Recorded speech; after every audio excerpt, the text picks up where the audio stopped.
Devocionais, a Bíblia toda em um ano. Hoje, 1 Reis, capítulos 20 a 22. Esses capítulos narram o final do reinado de Acabe. O capítulo 20 mostra a vitória de Acabe contra os sírios, uma vitória que o Senhor havia dado ao seu povo a fim de testemunhar o seu domínio sobre todas as nações. Por mais que Israel fosse um exército muito menor do que o exército sírio, que contava ainda com 32 reis que o apoiavam com cavalos e carros de guerra, ainda assim Israel venceu os sírios.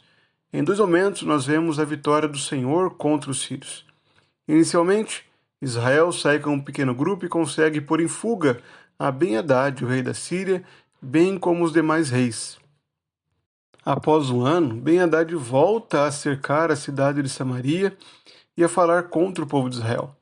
E novamente é uma batalha, e em apenas um dia Israel vence e mata 100.000 homens dos sírios.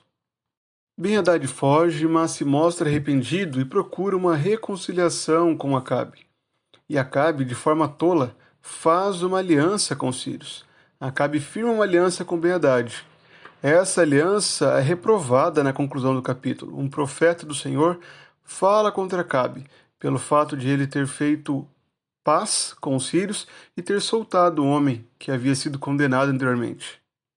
Portanto, o pecado de Acabe foi fazer aliança com aquele que deveria ser condenado e morto, por ser alguém desagradável ao Senhor. O capítulo 21 prossegue na queda, demonstrando todo o pecado de Acabe e da sua esposa Jezabel. Acabe começa a desejar a vinha de Nabote e faz uma proposta para comprá-la. Nabote, porém, recusa, dizendo que o Senhor o livre de dar a herança dos seus pais nesse negócio. E assim Acabe se irrita como uma criança mimada, e Jezabel, a sua esposa, age em favor de Acabe para articular e assim conseguir a vinha de Nabote. Nabote então é levado para um juízo e condenado injustamente por testemunhas falsas, e assim é morto pelo povo. Então a vinha pode ser tomada por Acabe. Elias então é levantado por Deus e ressurge na história para dar a última palavra contra Acabe e Jezabel. O Senhor mesmo fará juízo contra essa família justamente por tamanha maldade que cometeram. Nunca houve ninguém igual a Acabe que se vendeu para fazer o que era mal aos olhos do Senhor. Essa é a expressão utilizada no capítulo que mostra justamente a malignidade desse rei de Israel.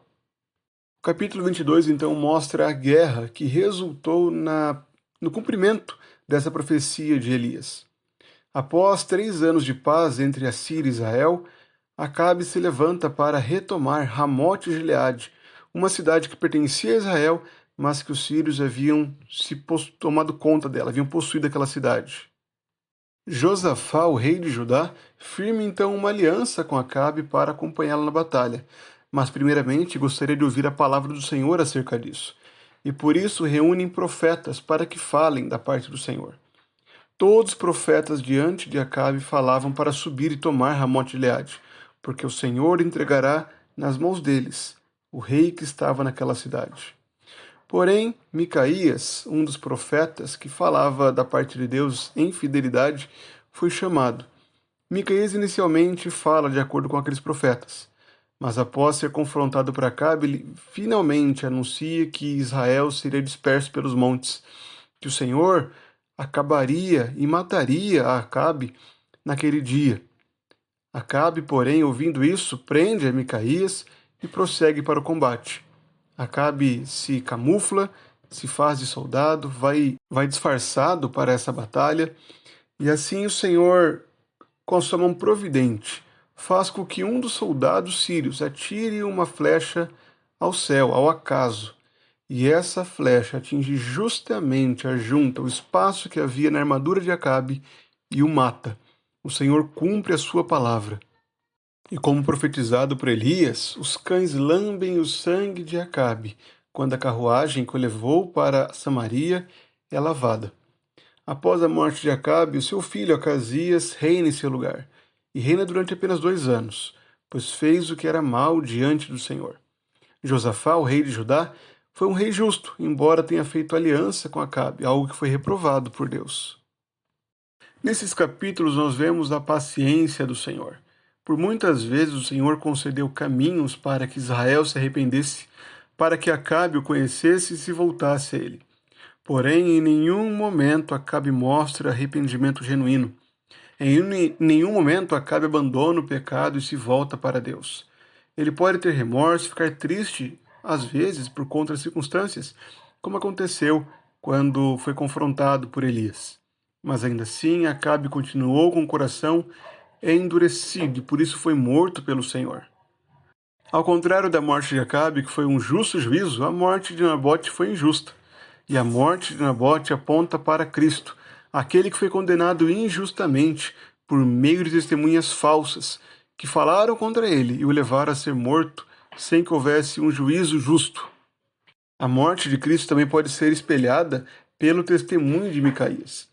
Cristo também foi rejeitado por anunciar a verdade, a palavra de Deus em sua inteireza. Porém, em Cristo há um testemunho muito maior do que a vitória de Israel sobre os sírios. Em Cristo nós vemos o anúncio do triunfo sobre a morte, do triunfo contra o pecado. A morte de Cristo, a sua vitória, ressuscitando dos mortos, deve ser anunciada a todos os povos, para que todas as nações saibam que o Senhor reina, que Ele governa para todo sempre. Assim, diante desses textos, o nosso dever é ouvir essa advertência. Ouça essa advertência. Por muitas vezes o Senhor falou a Acabe, se revelou a ele, mas Acabe em todo o tempo permaneceu com o coração endurecido. E nós, como temos respondido essa mensagem? Como você tem respondido à mensagem do Evangelho? Será que ao ouvir o Evangelho você se arrepende do pecado e crê em Cristo? Deposita sua esperança em Cristo? Ouvir verdadeiramente a Deus é se arrepender, é abandonar o pecado. E nós precisamos nos arrepender ao ouvirmos esta advertência do Senhor. Além disso, a falta de contentamento de Acabe resultou em pecados mais graves. Ao quebrar o 10º mandamento, de não andar contente e cobiçar a casa do seu próximo, Acabe pecou de duas formas, ao matar Nabote e também ao mentir nesse juízo contra Nabote. A quebra do 10º mandamento resultou na quebra também do 6º e do 9º mandamento. Vemos como o pecado se agrava quando não é tratado. Também vemos o pecado de Josafá ao fazer aliança com Acabe. Nós não devemos firmar alianças com aqueles que não temem ao Senhor, pois a verdadeira aliança está com Cristo. Nós devemos manter fiéis à aliança com Cristo, confiarmos e honrarmos o nosso grande Rei, aquele que governa sobre o universo, aquele que cumpre o seu propósito, até mesmo quando o rei tenta se disfarçar no campo de batalha. Que nós assim descansemos nas mãos desse Rei providente, que guia e governa a nossa vida conforme a sua vontade, de forma providencial.